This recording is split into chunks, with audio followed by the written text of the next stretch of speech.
ნიუ-იორკში ვიზიტის ფარგლებში საქართველოს საგარეო საქმეთა მინისტრმა მცხოვრებ ქართველებთან შეხვედრა გამართა. ხაზი გაესვა ქართული დიასპორის როლს საზღვარგარეთ ეროვნული და კულტურული თვითმყოფადობის შენარჩუნების, საქართველოს პოპულარიზაციისა და ქვეყნის პოზიტიური იმიჯის წარმოჩენის საქმეში. აღინიშნა, რომ დიასპორასთან ურთიერთობა საქართველოს მთავრობისა და საგარეო საქმეთა სამინისტროს ერთ-ერთი მნიშვნელოვანი პრიორიტეტია და სახელმწიფო არაერთ პროექტს ახორციელებს ამ მიმართულებით.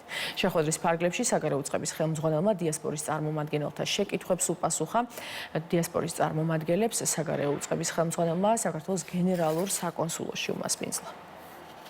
მადლობა მინდა გადაუხადოთ ჩვენს ახლად არჩეულ მინისტრს, საგარეო საქმეთა მინისტრ ქალბატონ მაკა ბოჭორიშვილს ჩვენი მიღებისთვის, რომ დიასპორის წარმომადგენლებს შეხვედროდათ, ამომწურავი პასუხები მივიღეთ, იმიტომ რომ როცა ცხოვრობ ემიგრაციაში, შენს ქვეყანას სხვანაირად უყურებ, ყველაფერი სხვანაირად გტკივა. ძალიან ამომწურავი ინფორმაცია მოგვაწოდა საქართველოში არსებულ ამ წუთში სიტუაციაზე. მართალია ჩვენ საქართველოში არა ვართ, მაგრამ ფაქტიურად იქ ცხოვრობთ და საქართველოს სუნთქვით ვსუნთქავთ ყოველდღე. მე ვიდა მადლობა გადაუხადო საქართველოს ხელისუფლებას, მადლობა გადაუხადო იმ სიმშვიდისთვის, რომელიც ამ წუთში საქართველოში არის.